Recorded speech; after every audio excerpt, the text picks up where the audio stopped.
প্রত্যেক জাতির জন্য আমি পশু কুরবানির এই নিয়ম করে দিয়েছি, যাতে করে সেই জাতির লোকেরা সেসব পশুর উপর আল্লাহ তাআলার নাম নেয় যা তিনি তাদের দান করেছেন।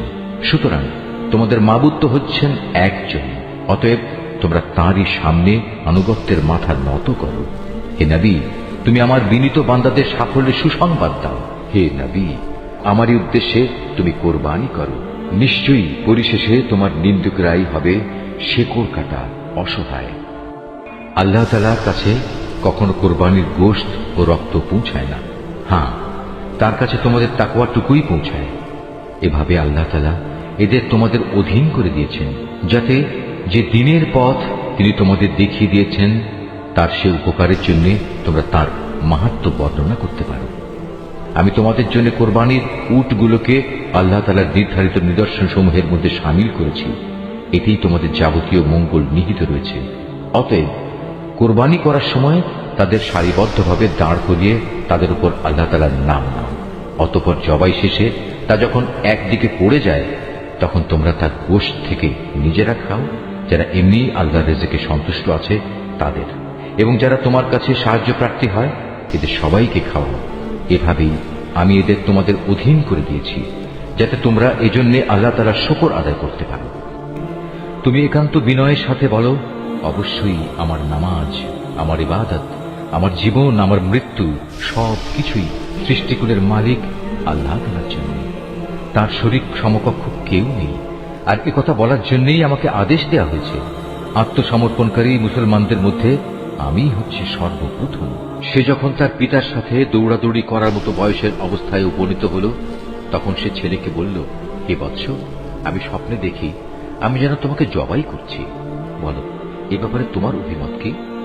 স্বপ্নের কথা শুনে সে বলল, হে আমার স্নেহপরায়ণ আব্বা জান, আপনাকে যা আদেশ করা হয়েছে আপনি অবিলম্বে তা পালন করুন।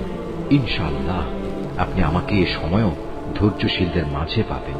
অতঃপর যখন তারা পিতা পুত্র দুজনেই আল্লাহ তাআলার ইচ্ছার সামনে আত্মসমর্পণ করল এবং সে তাকে জবাই করার উদ্দেশ্যে কাত করে শুইয়ে দিল, তখন আমি তাকে ডাক দিয়ে বললাম, হে ইব্রাহিম, তুমি আমার দেখানো স্বপ্ন সত্য প্রমাণ করেছ। আমি তোমাদের উভয়কে মর্যাদাবান করব। মূলত আমি এভাবেই সৎ কর্মশীল মানুষদের পুরস্কার দিয়ে থাকি। এটা ছিল তাদের উভয়ের জন্য একটা সুস্পষ্ট পরীক্ষা মাত্র। এ কারণেই আমি তার ছেলের পরিবর্তে আমার নিজের পক্ষ থেকে একটা বড় কোরবানির জন্তু সেখানে দান করলাম। অনাগত মানুষদের জন্য এই বিধান চালু রেখে তার স্মরণ আমি অব্যাহত রেখে দিলাম। শান্তি বর্ষিত হোক ইব্রাহিমের উপর। আর এভাবেই আমি আমার নেক বান্দাদের পুরস্কার দিয়ে থাকি। অবশ্যই সে ছিল আমার মোমেন বান্দাদের একজন। কিছুদিন পর আমি তাকে এ মর্মে ইসহাকের জন্মের সুসংবাদ দান করলাম যে সে হবে নবী ও আমার নেক বান্দাদের একজন। আমি তার উপর ও তার সন্তান ইসহাকের উপর আমার অগণিত বরকত নাজিল করেছি। তাদের উভয়ের বংশধরদের মাঝে কিছু সৎ কর্মশীল মানুষ যেমন আছে, তেমনি আছে কিছু নাফরমান, যে নিজের উপর নিজে জুলুম করে স্পষ্ট অত্যাচারী হয়ে বসে আছে। আমি মুসা ও হারুনের উপর অনেক অনুগ্রহ করেছি। আমি তাদের দুজনকে ও তাদের জাতিকে বড় রকমের এক সংকট থেকে উদ্ধার করেছি। আমি ফিরআউনের মোকাবেলায় তাদের প্রভূত সাহায্য করেছি, ফলে এক পর্যায়ে তারা বিজয়ীও হয়েছে। আমি তাদের উভয়কে বিশদ গ্রন্থ তাওরাত দান করেছি। এর মাধ্যমে তাদের উভয়কে আমি দ্বীনের সহজ পথ বাতলে দিয়েছি। আমি অনাগত মানুষদের মাঝে তাদের উত্তম স্মরণ অব্যাহত রেখেছি। সালাম বর্ষিত হোক মুসা ও হারুনের উপর। অবশ্যই আমি নেককার লোকদের এভাবে পুরস্কার দিয়ে থাকি। মূলত এরা দুজনই ছিল আমার মোমেন বান্দাদের অন্তর্ভুক্ত। আমার বান্দা ইলিয়াসও ছিল রাসূলদের একজন। যখন সে তার জাতিকে ডেকে বলেছিল, তোমরা কি আল্লাহ তাআলাকে ভয় করবে না?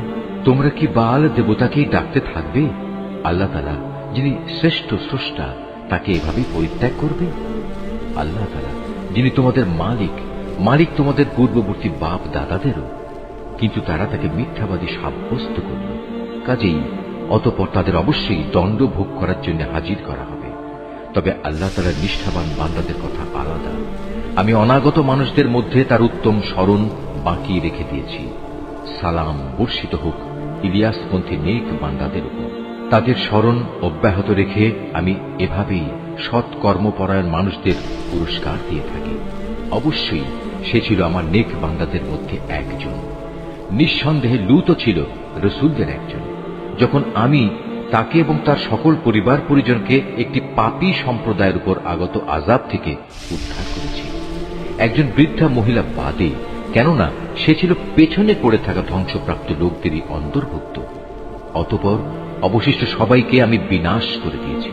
তোমরা তো ভ্রমণের সময় তাদের সে ধ্বংসাবশেষগুলোর উপর দিয়েই ভোরবেলায় পথ অতিক্রম করে থাকো।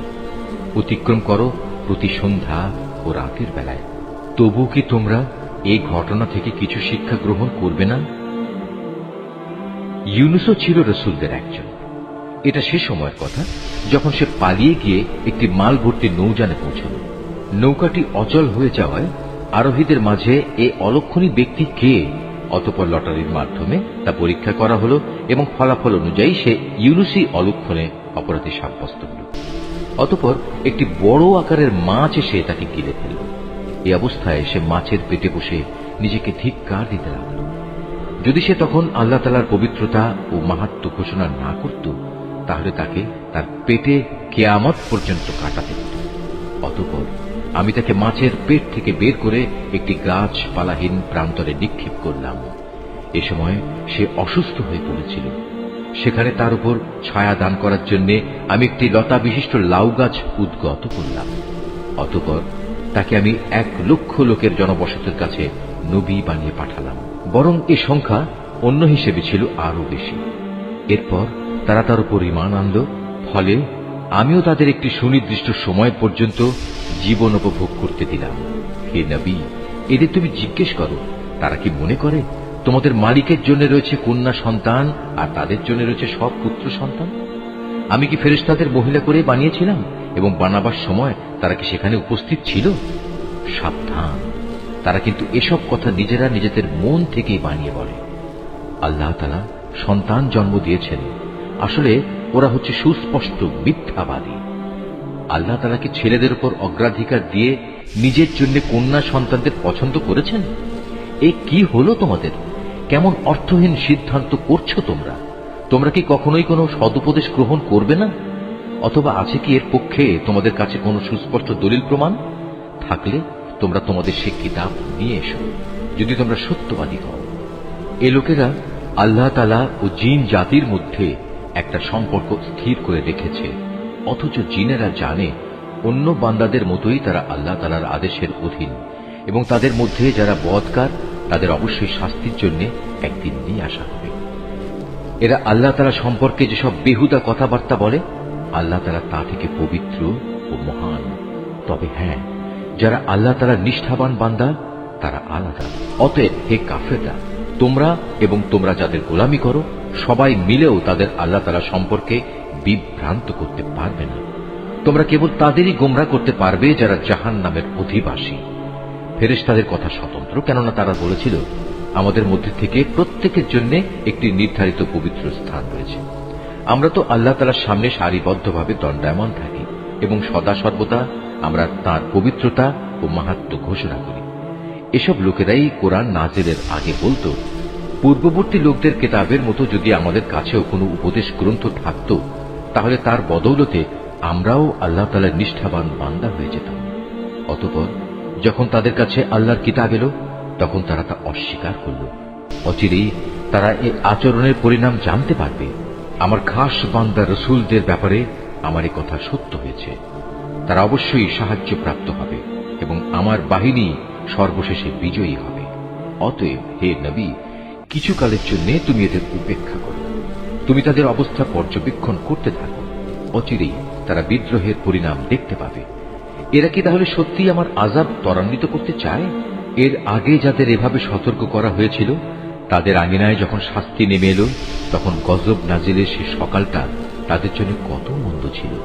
অতএব হে নবী, কিছু কালের জন্য তুমি এদের উপেক্ষা করো। তুমি শুধু ওদের পর্যবেক্ষণই করে যাও। শীঘ্রই ওরা সত্য প্রত্যাখ্যানের পরিণাম নিজেরাই প্রত্যক্ষ করবে। পবিত্র তোমার মালিকের মহান সত্তা। তারা তাঁর সম্পর্কে যা কিছু অর্থহীন কথাবার্তা বলে, তিনি তা থেকে পবিত্র, অনেক বড়, সকল ক্ষমতার একক অধিকারী। অনাবিল শান্তি বর্ষিত হোক রসূলদের উপর। সমস্ত প্রশংসা নিবেদিত সৃষ্টিকুলের মালিক আল্লাহ তাআলার জন্য।